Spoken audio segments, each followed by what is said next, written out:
Well, here we go. Thank you so much, all of you, for attending. My name is Linda Hunter, and I'm going to be your host for today. And I'm just looking so forward to meeting everyone and hearing all the great comments. So welcome to the second day of the first PxP for Patients by Patients conference. And we're just so thrilled that you're all here today, all of us having this common interest of patient engagement in research, whether we're researchers, clinicians, patients, or family members. It's just great. Some of you might have been here yesterday. We had a phenomenal day yesterday for the first part of our conference. Interesting panelists, great conversations, and a lot of conversation and chat and great questions too. So we hope to continue that today, and I know that we will. So as I said, I'm Linda Hunter. I'm your host for the full day. I'm thrilled to be with you. I am a patient. I live with congenital spinal stenosis and quite severe degenerative disc disease. And I also have osteoarthritis, and I also live with fibromyalgia. So you can understand that those four conditions certainly affect each other and affect the way that I live life. So I am a member of the International Steering Committee, and we, as all patients, have completely designed and developed all aspects of this conference. And of that, we are very, very proud. And it's been such a pleasure to work with my worldwide companions from the UK and the United States and Canada and Europe on different aspects of this conference. Thanks to all of you, and some of you are here right now, and some of you will be here throughout the day. I live in Ottawa, in Canada, the capital of present-day Canada, and Ottawa is built on unceded Anishinaabe Algonquin territory. And the peoples of the Anishinaabe Algonquin Nation have lived on this land for millennia. Their culture and their presence have nurtured and continue to nurture this land. We do encourage you to find out more about land acknowledgements and also reflect on them in a serious manner. And please do take the time, if you feel so inclined, to write your own land acknowledgement when you introduce yourself in the chat. So we're all here globally. I looked just earlier, I'll tell you, there's at least 20 to 30, maybe 35 countries that are represented from all over the world. It's really exciting. Lots from Canada, United States, the UK, and Australia, but one or two or three or four from many, many, many other countries too. So just thrilled to see that. So global experiences, perhaps we use different words to talk about lived experience or patient engagement or public involvement, etc. But we're all people living with diverse lived experience as patients or family members of patients and working with researchers as partners in research. And that's what we're going to be listening to today mainly. So before we get into the kind of conference part, there's just a few quick things to note to help everyone out. Today, we're going to be having 3 sessions. They're about trailblazing new approaches, advancing health research innovation with patient partners or as a patient partners. And I think some things are going to be really innovative and really, cause us to perhaps think differently today, and that's good. So there's going to be the 3 sessions. We'll have a 30-minute break between each session. Our first session is going to be hearing researcher perspectives and engaging patients as partners and what they've done there. Our second session will be about responsible self-research. And I think that one's going to be quite innovative to a lot of you. And then our last session of the day is about patient partners who are leading research themselves, and what a way to go out at the end of the day. We do ask you particularly, and there was a wee bit of confusion about this yesterday, please use the Q&A function to ask all questions you have of people speaking or the panelists. That's really where we're going to be looking, and that's in the bottom of your screen, and it says Q&A. You click on that and it opens up and it allows you to write a question. It also allows other people to like your question, and that just gives it a greater prominence. We'll try to get to as many questions as possible as we go through the day. But please feel free to have a very adventurous chat in the chat function. Again, at the bottom of your screen, it says chat, and you click on that and you can write whatever you want. You can choose to everyone, or you can choose to hosts and panelists. And you can share a bit about yourself. Please feel free to share any resources you have that you want people to know about. And there's also emojis that says reactions down at the end there. If someone's talking about something that just touches your heart, you really like, you're very impressed with, please let's use those emojis to share, as people are doing right now. Loving to see that, and certainly when people are speaking, I think they love to see that as well. For those that do need closed captioning, it is available to all viewers who join through the session through Zoom. And you turn this on by selecting the CC button at the bottom of your screen as a viewer. And then you can select the language you would like the captions to appear in. So that's just helpful for accessibility for those that need that. I myself and the moderators won't spend too much time introducing the speakers because we'd really like you to take a look at the conference website. And we'll just post a quick link here in the chat for today's speakers as well. And they will be introducing themselves a little bit as they go forward. For all of you that are savvy in social media, please use our hashtag, and that is hashtag PxP, large P, small x, large P 23.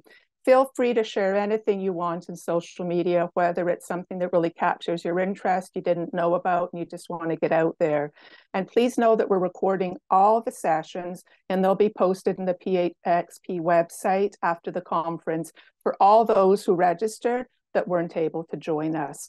And just to give you a little bit of a note, there's almost 400 people per day that registered, knowing that this is for patients. Some will have pain or fatigue or just can't do the whole day session. We wanted to make it accessible to everyone after the fact. So I think a lot of people will be watching in the weeks to come.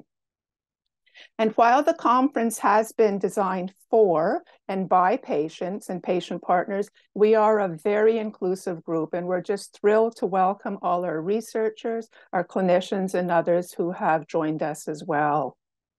I'd like to give a huge kudos and thanks to the conference supporters, the Canadian Institutes of Health Research, which is CIHRs, the Institute of Musculoskeletal Health and Arthritis, whom I do work with as well, commonly referred to as MHA, have been supporting all aspects of the conference. And we have a great leadership team behind us. Some of them you can't see, some of them you will be hearing from, supporting us who put the conference together as patients. Kareem, the scientific director, Rosie, the associate scientific director, Hetty and Don, who both work for CIHR, MHA, and probably others behind the scene that I don't even know about. So let's go. But before we get started with our first session, and you see our panelists here, let's get you warmed up to be interactive today. So we're going to have a little poll here, and we're just asking you to please share and select the perspective you're bringing today. So Hetty's just going to launch a little poll here, and it's do you identify as, and you can select all that apply. Panelists aren't able to do this, but everyone else in attendance can. So patient, partner, caregiver, clinician, researcher, interested in learning more. We'll just give you a minute to do that.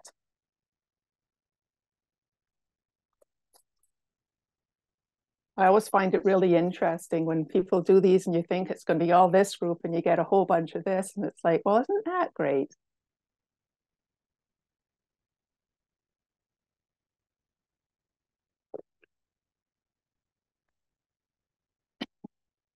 And welcome to those participants who have come in the last 5 minutes or so. We're just starting out and we just have an opening day 2 question for you to identify yourself.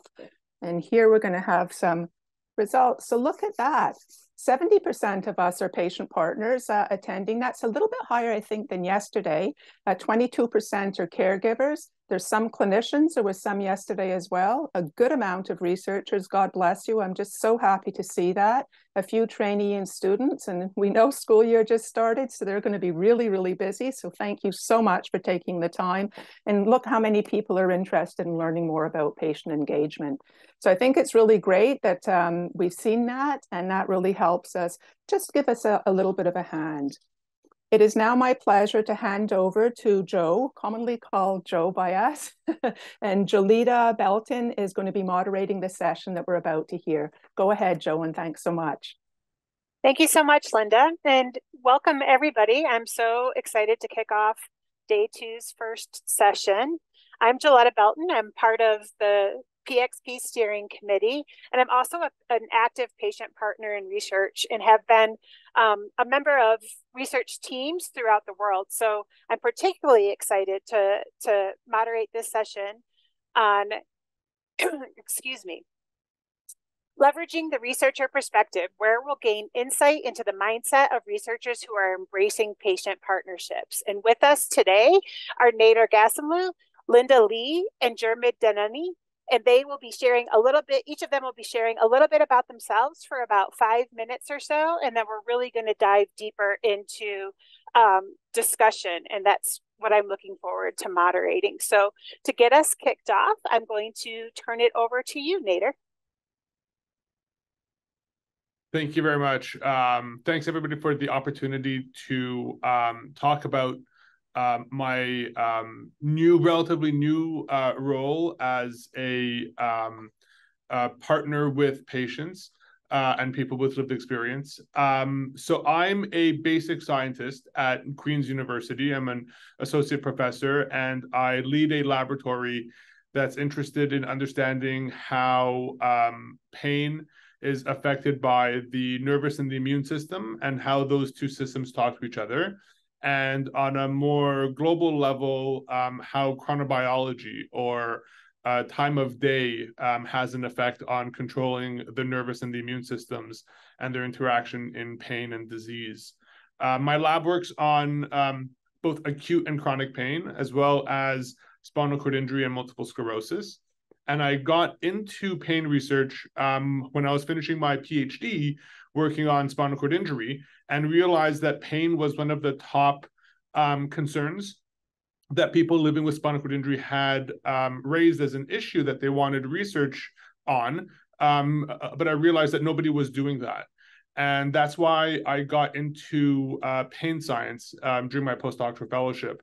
And now that I've begun my own lab, I wanted to bring those worlds together, and we added chronobiology as an interesting mix to it. And one of the things that I was really interested in doing, because I didn't have the opportunity as a trainee, was to actually meet people and work with people and speak with people and learn from people who live with the diseases that I'm working on. And that was an opportunity that I didn't have as a PhD student that I really was hoping to have. And now it's something that I am really trying to invest the time and effort to give that opportunity for my trainees. And I've been lucky to work with several patient partners now in advancing our research program and in giving us new ideas and new ways of doing our work. Even though it's, so I began as a basic scientist, I'm now moving into the world of research with people. I work with mice normally, I'm a mouse guy, and now I'm becoming a people person too, so which is new territory for me. So thank you very much for the invitation, and I'm really looking forward to sharing my experience with everyone here. Thanks so much, Nader. And Linda, will you please share a little bit about yourself and your involvement with patient and public involvement in research? Sure, thank you. And like any researchers, we hide behind our PowerPoint. So it wouldn't be any exception here. So hi, everyone. My name is Linda Lee. I am a professor in University of British Columbia and Arthritis Research Canada, which locates on the unceded traditional territories of the Musqueam, Tsleil-Waututh, and the Squamish nations. And we're just very grateful to have the opportunity to do our work there and work with really amazing patient partners. I am an implementation scientist, so I'm kind of, coming from the other side, from Nate's perspective. But I think there's a common experience that we had when we were trainees. So for me, it will be back almost 20 years when I was doing my PhD training, that I had the opportunity to be mentored by some really, really amazing patient partners. And I'm just going to then use the opportunity to perhaps turn move the key message a little bit further. I think that, if we want to strengthen patient researcher partnerships, we need to have researchers who know how to partner with people with lived experience. And some of the, and below you're going to see, you see some of the really amazing new early career investigators, trainees that I really would like to feature, for today. So I'll share a little bit about some of the work that we've involved in. So we've done a variety of work with patient partners, including qualitative research. So Dr. Janie Lees did some work, understanding the experiences of people with patient partners, some of the message around being heard, that understanding people are busy and partnering in research is really adding another spinning play on an already busy life. It need to be recognized. We also work with individuals like Dr. Cleon Hamilton, who was a postdoctoral fellow, develop a framework in understanding meaningful patient engagement, and then he subsequently worked with patient partners to develop an outcome measure. And I would I don't want to miss the opportunity to recognize 3 really amazing patient partners in this work: Kelly English, Annette McKinnon, and Shannon McQuitty. One of the more recent projects we did was to co-design and test digital health interventions in a way that people with rheumatoid arthritis can self-monitor and use that information to guide their self-care activities. And you can see on the screen on the left, that dashboard was co-developed with patient partners. I know some of them are actually in the audience. I would give a shout out to Eileen Davidson, who really helped us to conceptualize and this work and promote this work as well. The work that we were doing was not that happened in a day, a few months, or a few years, but just to put it in perspective, the dashboard that you were looking at, it was a 9-year journey that, it started off back in 2014 with Cheryl Cohen, who was a patient partner, who worked with us and crowdsourced what were the priorities in helping people to manage their conditions. And that moved forward to, between 2014 to 2017, we, prototype and test a variety of things for people to do self-monitoring. By 2019, we're, doing the randomized trial. Now we're done. Recently, we were, had the opportunity to get an award from the Arthritis Society to look at sustainability. So there was a huge privilege. 2 more really important projects. One was that we recently looked at the tools, strategies, and approach to support anti-racism for patients, caregivers, and community researchers to partner in research. And you can see the people who were underlined were trainees, and they were led by, again, 2 really amazing patient partners. They initiated the project and they co-led the project, Samira Chandani and Annette McKinnon. I would not go without giving a big shout out to Dr. Bryn Robinson, who really helped to translate some of our work on how to partner with patient partners during COVID. And really, I think what we learned from working with patient partners that we, during this really difficult time, is that we need to be compassionate and understanding, and also invest in building relationship. And finally, we really need to look inside and how we, the people we partner with, to ensure that we have a group of individuals and the voices that are inclusive of individuals who have not been heard sufficiently in research. So finally, I have to put names to people before I go. So these are the wonderful individuals. Please recognize their faces and their names. These are the future of researchers who know how to partner with patients in research. And I look forward to a lively discussion this morning. Thank you. Thanks so much, Linda. And to round out our introductions, Diarmuid, please share a bit about yourself and your patient and public partnership work. Yeah, thank you, Jo, and thank you, everyone. I'd like to thank you, Jo, and the For Patients by Patients Organizing Committee for inviting me to be here today. I'm honored to be amongst like-minded people. I thought I'd give you a sense of my journey to being here talking on this topic today. I've been a physiotherapist. I'm predominantly a clinician for the last 25 years or more. And I began to feel a bit bored after many years of practice. And that's when I started to become interested in research, maybe 10 years ago. And so after many failed applications, I was eventually successful in being awarded a pre-doctoral fellowship with the National Institute for Health and Care Research here in the United Kingdom. And that was in 2016 at Queen Mary University in central London. I was supervised by Prof. Steph Taylor, but also co-supervised by Dr. Gemma Pearce, whose interest in co-design in particular planted seeds for me in interest in meaningful involvement. Gemma, Dr. Pearce, moved to Coventry University, and when she was there, she invited me to do a 4-month co-creating welfare training program that she was teaching on, which was funded by the EU Erasmus program. This helped to deepen my interest and knowledge. And I realized that I began to see gaps and an absence of people with lived experience in most areas of my professional practice. I wondered why this was and what I could do to improve the situation. In 2019, I became the chair of the Physiotherapy Pain Association, the PPA, which is a UK-based network for physiotherapists who specialize in or are interested in supporting people who live with pain. I led on restructuring the executive committee to ensure that we had 2 lived experience committee members, Louise and Christine.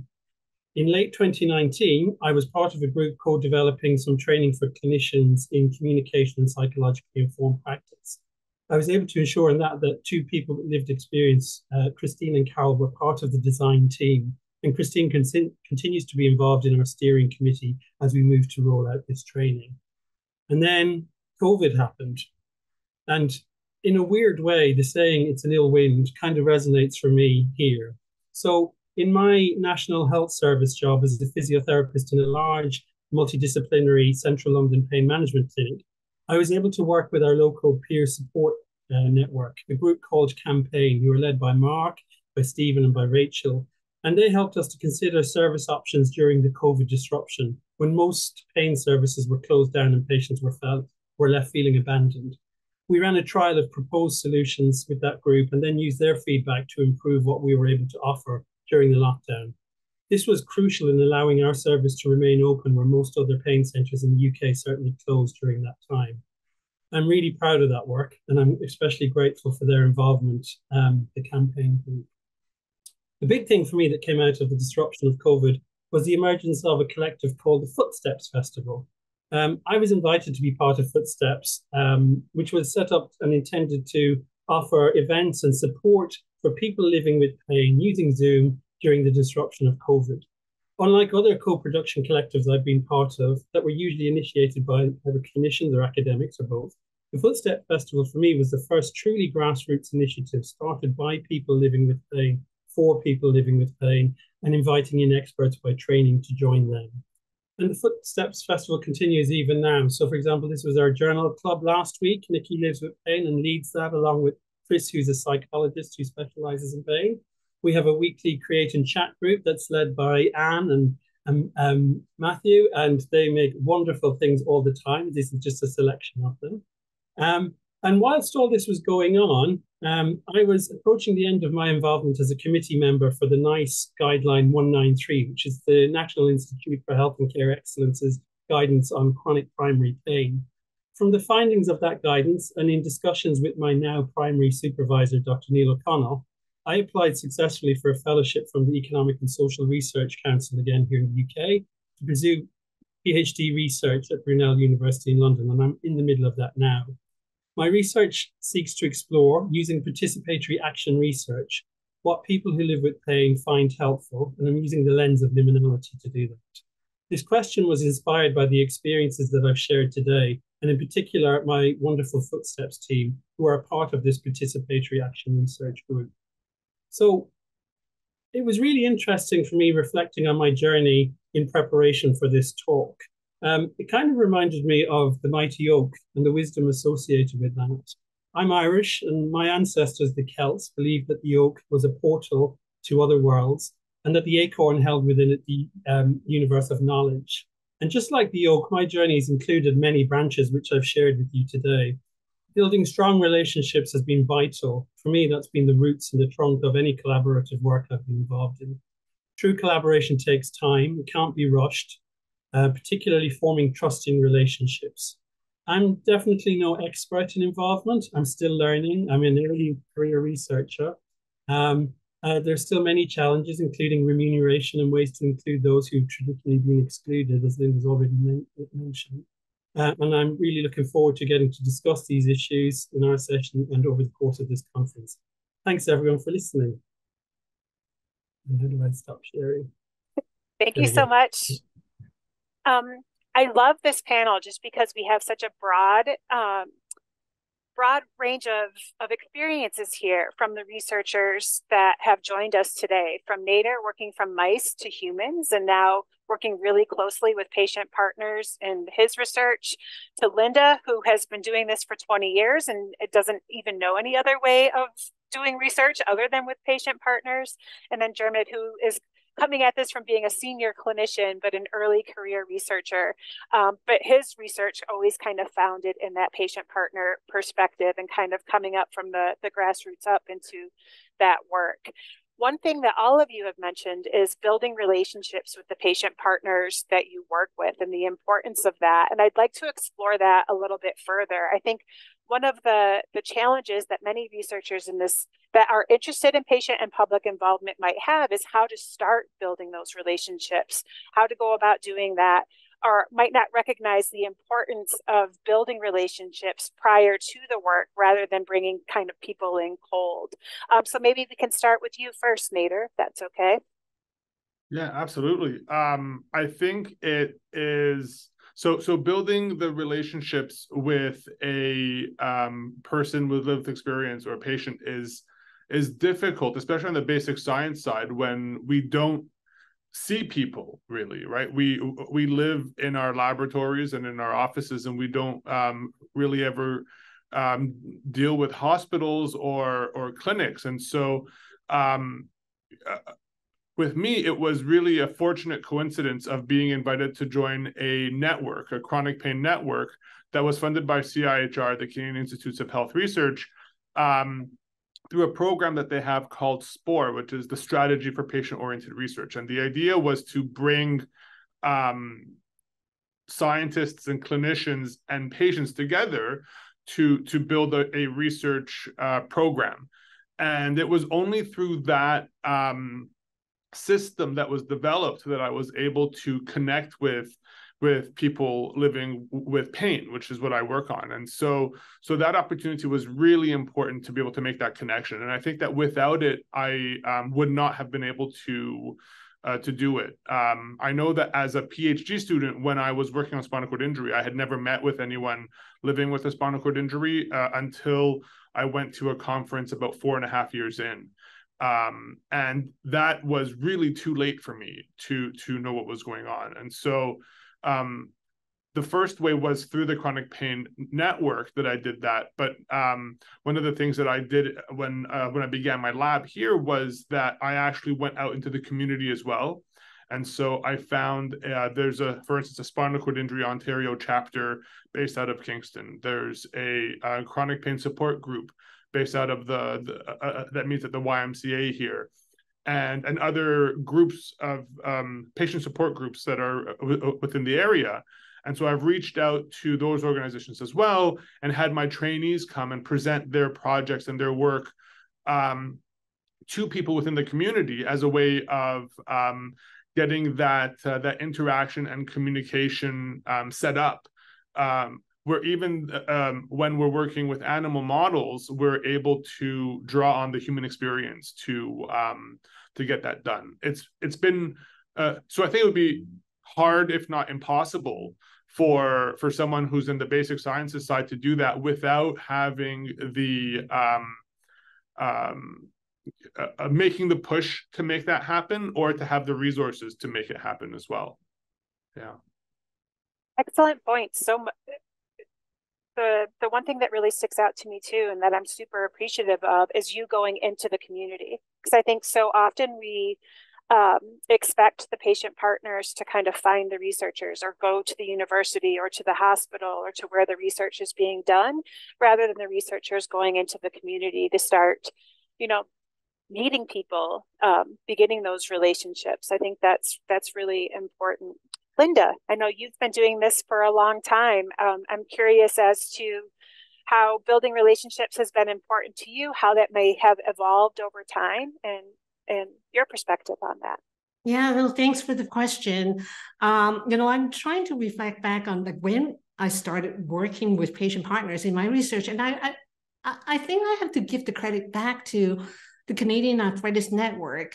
For some of you, if you are as old as me, you probably remember that, that's one of the earlier national network of excellence. And that was one of the few organizations that had patients co-develop, co-plan, the network and also the governance and all the activities. So I was a trainee at that time. I think I was probably one of the first or second cohorts of trainee when the Canadian Arthritis Network was developed. And, it was interesting because it wasn't an option not to do research without patients involved. So it's kind of like, you grew up having that as part of, best practice of doing research. You just, develop your skills. And, I was quite shy as a trainee, still am right now. And, it's hard to go up to people and introduce yourself and, and start partnership. And I think one of the things that was super helpful when I was a trainee was that patient partners who were so willing to mentor. And I still remember that one of the patient partners, Jean Liguerre, at one of the meetings, I was kind of like, sitting somewhere, not really doing anything. And he came talk to me and asked what I was doing and was really interested. And then he said, do you know any of the patient partners here? I said, no, I don't. And he told me and introduced me to everyone. And I think that was really, it started, the knowing people and the find my way to work with patient partners. And I would also say that, as a trainee, you should get into working with patient partners as early as possible. So you develop the skills and the relationships so that you can, take it forward as your career develops. Thank you so much, Linda. And I like this sense of both developing patient partners from going into the community, and then also a number of different institutions and organizations have been mentioned too, like SPORE, the Chronic Pain Network, the Canadian Arthritis Network, and how they build this culture of including patient partners too. And I think expanding that culture of there is no other way to do this work, as you said, Linda, is really important. And the more that we can grow and expand that, the easier it will be for other researchers to take on patient and public partnership work too. Jeremy, do you have anything to add to that? Thanks, Joe. I think I come from the perspective of, being a clinical academic. And I suppose for me, the starting point was around spotting interested people who I might see in my day-to-day clinical work. And if they're, asking questions that you might suggest setting up we tried to set up a pain cafe, as it were. So like a patient involvement group to kind of advise on and steer development of services that we worked in. I mentioned Campaign, a local peer support network, and as people have said, as Linda and Nader have said, reaching out, going out to them, offering to do talks with something we did, and then they invite you back, and then they want to get more involved, and it's very symbiotic, and that was really lovely to do. The other thing I was thinking as everyone was talking in terms of my own experience, how did this come about? I think for me, social media and COVID have been great levelers in terms of hearing, voices that I wouldn't have normally heard of. And a lot of my first connections with people were over social media, kind of engaging in conversations and then, having conversations about would you be interested in being more involved and kind of developing links that way. So I think there's an element of, I think as clinicians and researchers, sometimes we can be quite shy and nervous, as Linda said. So it's about reaching out, letting people see that we're human and that actually we really want to work together. That for me was really valuable. Wonderful. We've talked a bit about building relationships and how important that is as kind of a first step, which can be overwhelming for folks, especially people who might be more introverted or shy around creating those relationships. There can also be other reasons that researchers are resistant to partnering with patients or the public in their research. And this has come up both in the chat and in the Q&A. I wonder if the three of you could address challenges maybe or what that resistance might be from fellow researchers into engaging with patient and public partners. And then also why, even if it is hard or there's challenges, why it's beneficial. Like, what would you tell researchers who might be resistant to it or might be questioning whether or not this is something they should do? Linda, how about we start with you this time? Yeah, sure. I think researchers start doing research because they want to do good, for the population they serve and for society. So the heart comes from a good place. But sometimes when you're also meeting deadlines and obligations that sort of may get in the way for paying attention to cultivating some of those relationships. And what it then becomes is that when people recognize that they would like to involve patient partners and partner with patient partners, they either don't have that relationship already developed, they don't know who to call. So that's one of the things that I often hear from some of my colleagues. Where do I start? Who do I call? I don't have enough time. I need a letter of support like tomorrow, which is what you don't want to get into, the kind of situation when you build in a relationship. So I guess, part of it is to recognize that this is similar to if you're doing a randomized control trial, you want to learn the best practice, the best way, the best methods to do your randomized control trial. When you're doing your qualitative research, there's methodologies that you have to learn. When you're partnering with patients and people with lived experience, there's also, there are also things that you need to learn and build expertise and relationships. It takes time. Again, starts early. I'm talking about early as trainees.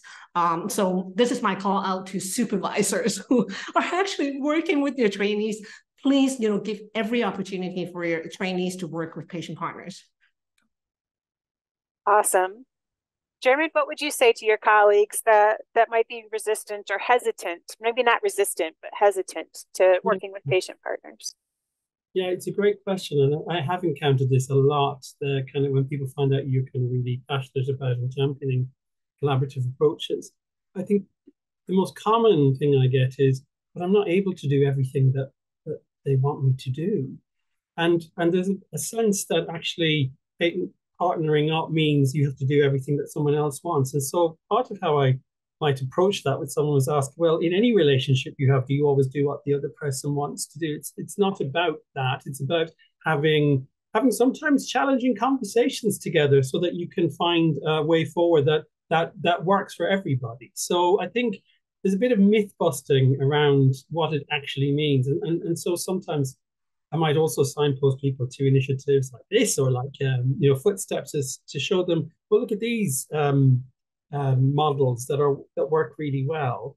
I think the other thing that can be really useful is, pointing out the amount of waste in research, kind of pursuing things that perhaps didn't need to be done. And actually, if you work with people with lived experience right at the beginning, then you're making sure that the questions you're asking are useful and meaningful and reduce that waste. So they're kind of some ideas that I tend to use when I'm working with people.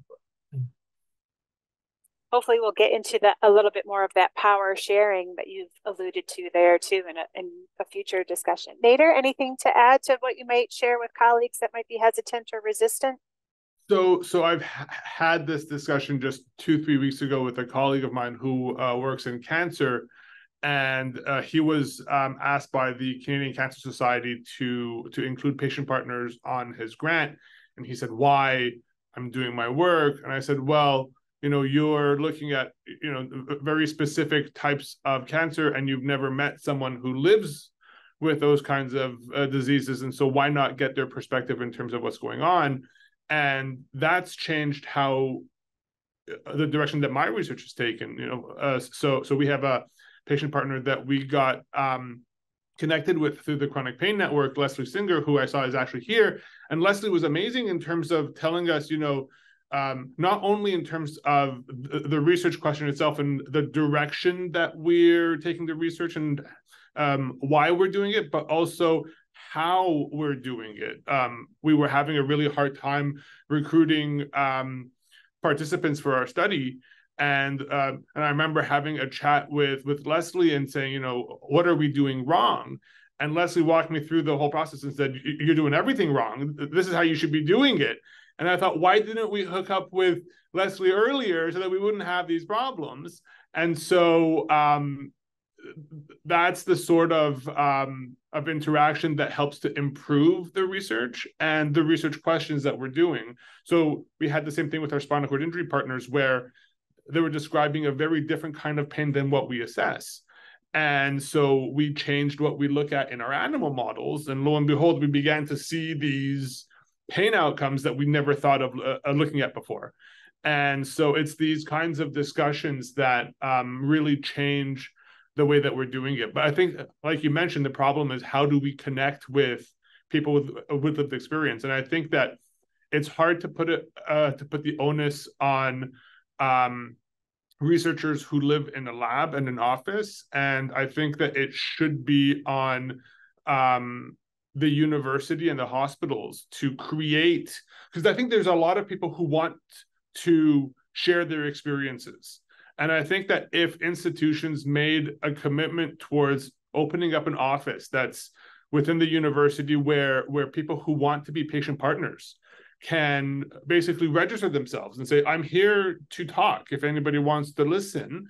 And I think that then researchers will know, oh, I can go there and meet people who are living with a disease that I have, and I can gain their insight. That would create a bridge that would be phenomenal. The Chronic Pain Network did that through the SPORE program that we have in Canada, but that's again limited to specific diseases. But if we could open it up and really make that social aspect of it possible, it would really change the way we do things. Thank you so much. Again, that comes back to building that culture too, and the responsibility falls on everybody, not just the individuals who are doing the research, but the systems that are supporting those individuals that need to also support and facilitate patient and public partnerships as well. Linda, there's a specific question for you about the digital intervention that was co-created. And if you could share a little bit about the evolution of the project, and if researchers and the patient partners were aligned at the start, and if there were differences, how that was overcome or changing throughout the project. Yeah, thanks for the question. So, it started off as a crowdsourcing exercise that I was, we were fortunate enough to work with Cheryl Cohen and her group, Arthritis Consumer Expert. Is basically, we don't know what is the best way, to support, individuals living with rheumatoid arthritis, in terms of what is the next thing to do in research. So that was really amazing that we had 500 responses. When the crowdsourcing exercise launched in a long weekend in August, I think. So that just shows the power of ask the question and follow the voices of people to be part of the process. But and over time we are at Arthritis Research Canada, we have a patient advisory board. So so after you hear from a lot of people, you want to come back home and to be able to have some in-depth conversation with, you know, individuals that you know and have worked with. And so some of the evolutions of how to develop the counseling intervention and develop the digital tool and the dashboard that you were seeing on that slide, it was an iterative process. You know, if I were in the high-tech sector, that's what design thinking looks like. You go to the people, you ask, you get ideas, and then you prototype, you test, you throw things out, and you try again, and then you test and until you get it right. So by the time, that's why it took 4 years for us to get to the point that we have this intervention, we did a trial, and the result was, you know, it was excellent, and we actually just sent it out for publication. So that would be a different, you know, conversation if anybody's interested in the result. But all is to say that without the input of amazing patient partners and individuals who work with us and the willingness to also work with our digital media partners, who don't necessarily know how rheumatoid arthritis and people living with rheumatoid arthritis look like, you know, the education that we receive from the patient partners just invaluable for us to be able to move forward. So I don't know if that I answered the question, and I'm happy to have a more in-depth conversation offline as well. Excellent. Thank you so much, Linda. A couple of the questions are asking about touching upon how do we reach more patient partners with a broader variety of backgrounds, and including patients who would like to be patient partners but that are severely affected by their condition or their pain. How do we broaden the pool of patient partners that we have? Because honestly, a lot of patient partners look like me. They're white women of you know, middle class backgrounds, because we have the time and ability to engage with academia in ways that other populations might not be able to, or have been actively excluded from that engagement. So how do we reach out to more diverse perspectives, people's communities, rather than always making people come to the research itself? Diarmuid, do you have any thoughts on? I mean, this is, to me, the question, really. I mean, even with our Footsteps collective, one thing we have struggled with is how do we diversify the people who join in, who come along to events. And you know, I'd love to say we've cracked it and we've got the magic wand. We haven't. It's still something we're working on. But it does speak to, going back to what someone said about, you know, the onus is on us to go out to these communities. And an example I'm just thinking of recently, I was involved in with a colleague of mine, Dr. Jackie Willumbe, who you know, Joletta. And we are looking at why Black people in central London don't engage as much in pain services. And so we ran an event specifically for Black people in central London, facilitated by Black people. And it was a very interesting session in terms of thinking about issues that they face in healthcare that I, as a white man, would never experience or understand. And so out of that are the seeds of how we might kind of bring this work forward, but also, most importantly, starting to make connections so that we can work together. And I guess the other thing I'm thinking of, because yeah, a couple of the questions were linked here, weren't they, around Claire's and Greg's. I think for me, there's something about, yes, identifying a patient partner, but it's really crucial to make sure you've got lots of people involved, because the work is emotionally draining often. And, you know, sometimes people can feel a real pressure to have to, you know, be available and to join in. And so it's really helpful to have a network, a group of people. And certainly something we found, again, I've drawn Footsteps as my example here, is that, you know, with long-term conditions, energy levels wax and wane. And so someone might be able to be more of a contributor at one point and then step back. And there's no judgment, you know, again, acknowledging that actually that's the way it is. So we work as best we can with that. So flexibility, I think, is another point to consider. Yeah, I think that's so important too, that no one patient partner can ever represent a condition or pain or their community that they come from. Angela talked about this in the first session yesterday, that no community is homogenous and no population is homogenous. So that the more patient perspectives that we have, the more lived experience perspectives that we have in this work, the better informed that work is going to be. And it's about creating those cultures that are safe and inclusive and equitable for people to be a part of, and going into those communities to establish those relationships and trust too. Linda or Nader, would you like to? I'm sorry, I shouldn't have gone to both of you at the same time.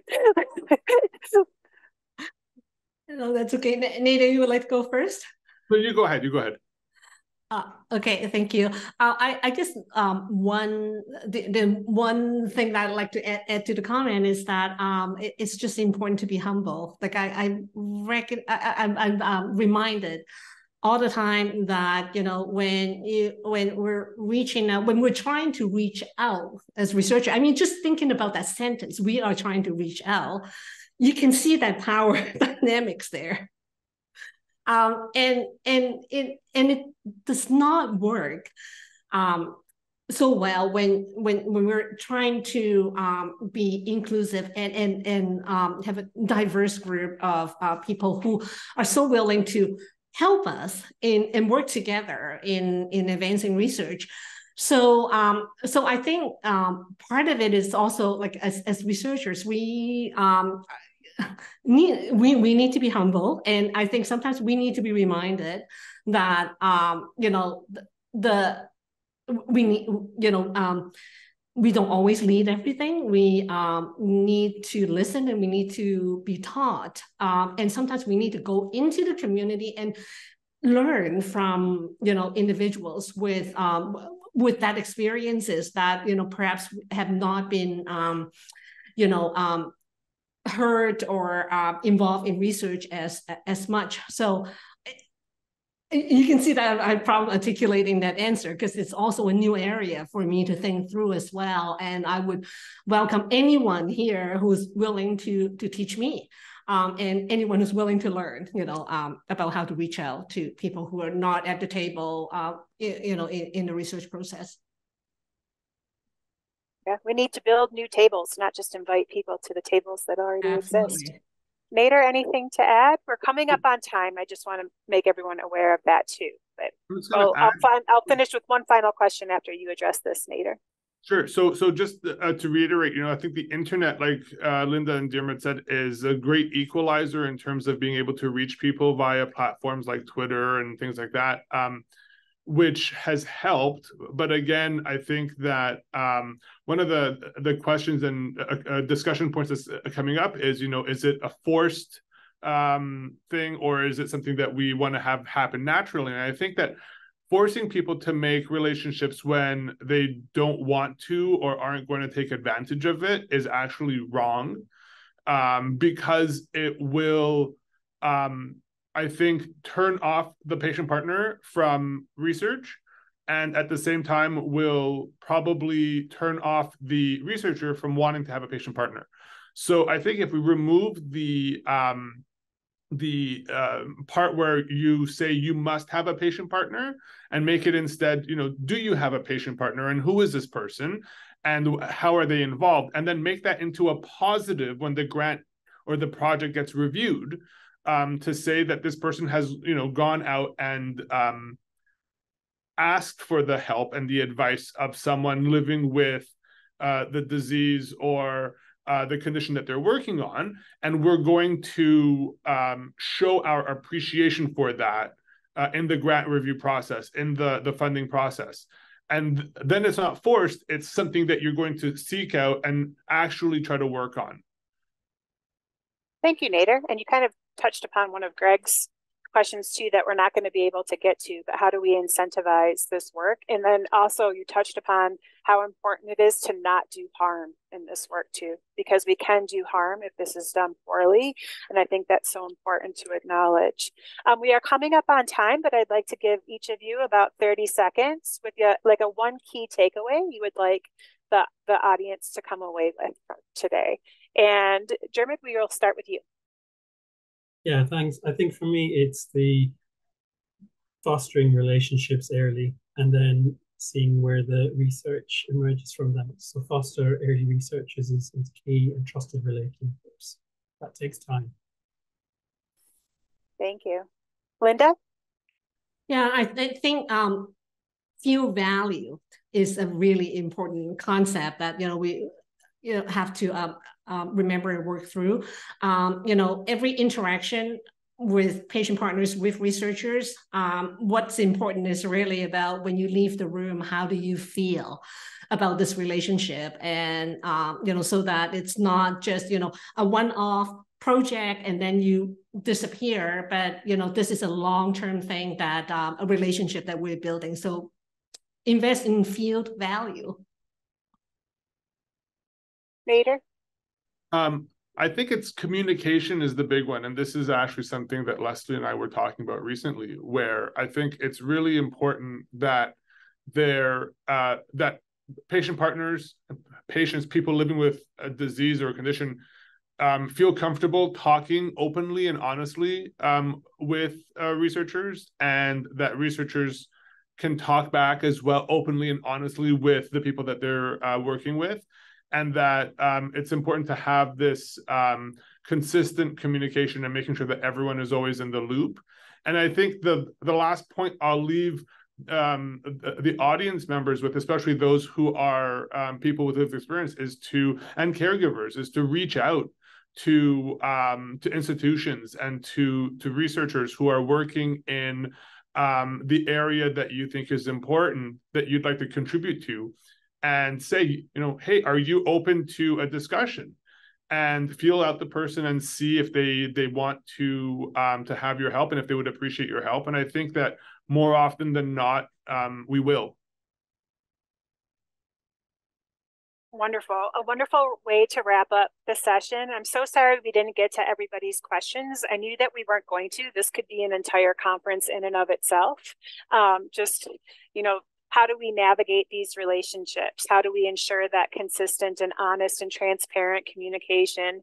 How do we foster this culture of patient and public partnership in research and make sure that it's incentivized? I appreciate all of our panelists, Nader, Linda, Diarmuid. Thank you so much for your time, your perspectives, your stories. So much appreciated. And back over to you, Linda. Oh, absolutely fantastic. Great cheers. And I see all your emojis there. People really, really enjoyed that, as I did.